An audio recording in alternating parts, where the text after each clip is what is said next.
Bonjour à tous. Bien sûr, la Saint-Valentin est une fête commerciale et on ne devrait pas attendre ce jour pour offrir une rose ou avoir un geste de tendresse pour la personne que l'on aime. Mais saisissons néanmoins cette occasion pour parler de cette fête de l'amour. Bien sûr, tout a déjà été dit, ou presque, sur l'amour. Tout a déjà été écrit, exprimé, analysé, illustré, et les poètes d'aujourd'hui doivent parfois se sentir superflus pour chanter l'amour. Les philosophes aussi d'ailleurs. Mais j'aimerais néanmoins tenter d'en dire un mot. L'autre jour, en relisant le passage biblique relatant l'histoire de Samson et Dalila, il m'est apparu une idée qui a fait son chemin et que je vous livre.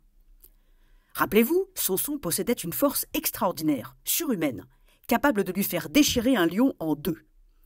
Sa naissance était le fait d'un miracle divin qui nécessitait en contrepartie de le consacrer à Dieu et notamment de ne jamais lui couper les cheveux et la barbe.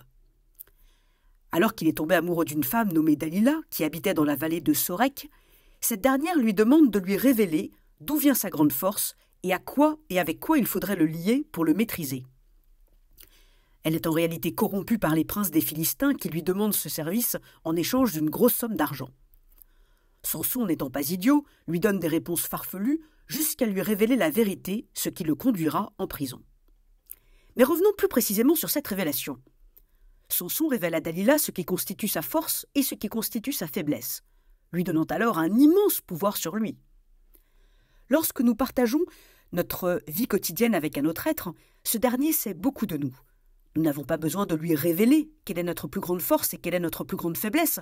Nous nous trahissons malgré nous. De la même manière, cet être n'a pas besoin de dire quoi que ce soit. Nous comprenons assez vite en quoi consiste sa plus grande force et sa plus grande faiblesse. Le fait de posséder ce savoir sur l'autre nous donne un immense pouvoir sur lui. Le fait que l'autre possède ce savoir sur nous lui donne un immense pouvoir sur nous. Un point partout, match nul, chacun détient la bombe nucléaire, c'est une situation de dissuasion réciproque.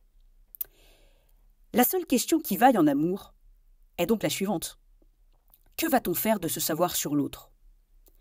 César Pavese écrivait que « Tu seras vraiment aimé le jour où tu pourras révéler à l'autre ta faiblesse sans qu'il s'en serve pour affirmer sa force. » De quoi méditer. Bonne Saint-Valentin à tous.